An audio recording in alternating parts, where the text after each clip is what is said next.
Eu quero te fazer uma pergunta que parece simples e não é. Você já reparou que tem gente com o dobro do seu diploma, do seu conhecimento, da sua experiência, que entra numa sala e ninguém dá muita bola? E tem outra pessoa, às vezes mais nova, com menos tempo de estrada, que fala uma frase e a sala inteira presta atenção? A diferença não está no currículo.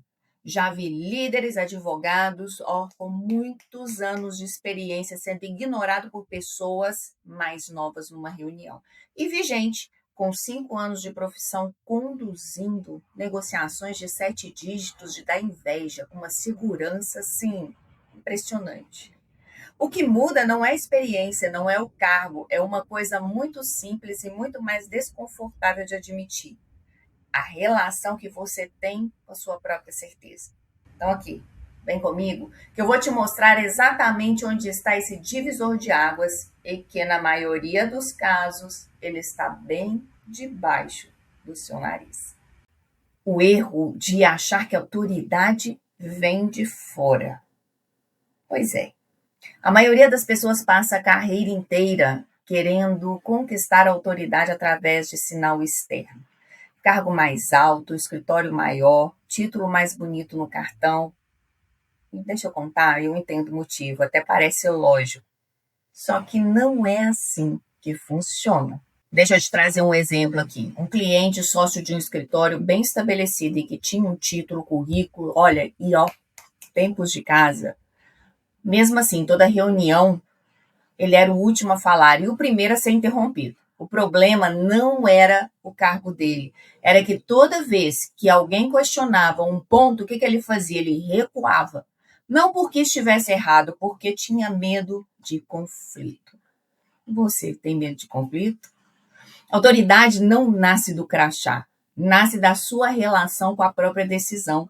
Quando você recua toda vez que é questionado, você ensina o seu ambiente que as suas decisões, elas são negociáveis. Pois é assim que acontece. Uma coisa que eu vejo com frequência em reuniões, um padrão comum de quem está inseguro, sabe o que é? É ficar preenchendo aí o espaço de silêncio com justificativa, com explicação extra. Como, por exemplo, só para deixar claro que, sem perceber, essa pessoa começa a comunicar exatamente o oposto do que ela quer. Ela comunica a sua insegurança. Quem está seguro não corre para preencher o vazio, depois de fazer, por exemplo, uma proposta ou dar uma resposta. É a diferença entre o vendedor que, depois que fala o preço, sai justificando logo em seguida. Do tipo, olha, dá para parcelar, dá para negociar, nem esperou outra pessoa falar nada. Eu consigo um desconto. E o vendedor que fala o preço e simplesmente espera. O primeiro está implorando pela venda, antes mesmo de alguém reagir. O segundo está mostrando que aquele valor não é debatível, é um fato.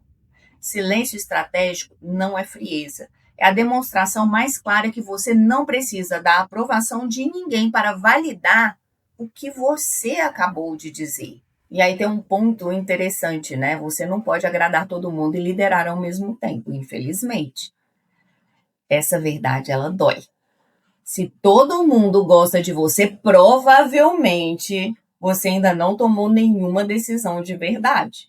Sabe por quê? Porque decisão de verdade sempre desagrada alguém. Sempre, não tem como. Por exemplo, cortar um sócio que não entrega, recusar um cliente que não serve para o seu posicionamento, dizer não para uma condição que era confortável para outra pessoa e ruim para você. Gente, convenhamos, né? Tudo isso gera atrito.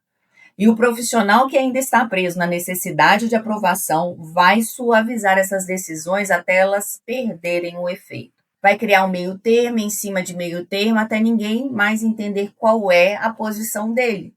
Um cliente que tinha um liderado que atrasava entrega, olha, há meses, sabia o que precisava fazer. E passou 6 meses conversando com ele, dando chance daqui, outra dali, porque tinha medo de ser visto como duro demais. Um dia, finalmente, o quê? Tomou a decisão de reestruturar a liderança. E sabe o que aconteceu? O resto da equipe, que já sabia do problema, há meses, respirou aliviada. A demora dessa pessoa não passou segurança para ninguém.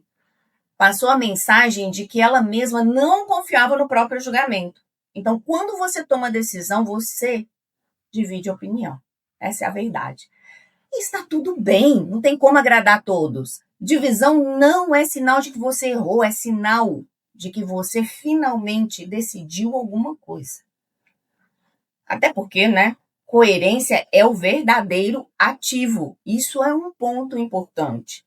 O que sustenta a autoridade a longo prazo não é uma postura forte num dia específico.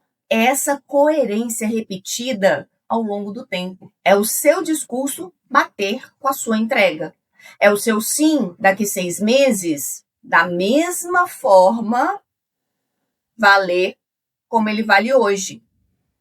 Pensa numa balança de precisão dessas de laboratório. Ela só é confiável porque marca o mesmo peso hoje, amanhã, daqui 1 ano, sem variar por um capricho. No momento que ela começa a marcar diferente, dependendo do dia, do humor, ninguém mais passa a confiar nela. Mesmo que na maioria das vezes ela ainda acerte. Então, liderança funciona igual. Uma vez que as pessoas percebem que a sua palavra varia dependendo da pressão do momento, elas param de te ver como uma referência e passam a te tratar como mais uma opinião aí no meio das outras. Mais um fazendo tudo igual. Então, deixa eu te devolver a pergunta agora do início, com um outro olhar. Por qual motivo será que naquela sala é aquela pessoa que todo mundo escuta e não você? Na maioria das vezes, a resposta ela não está no diploma que está na parede, ela não está na experiência, na idade.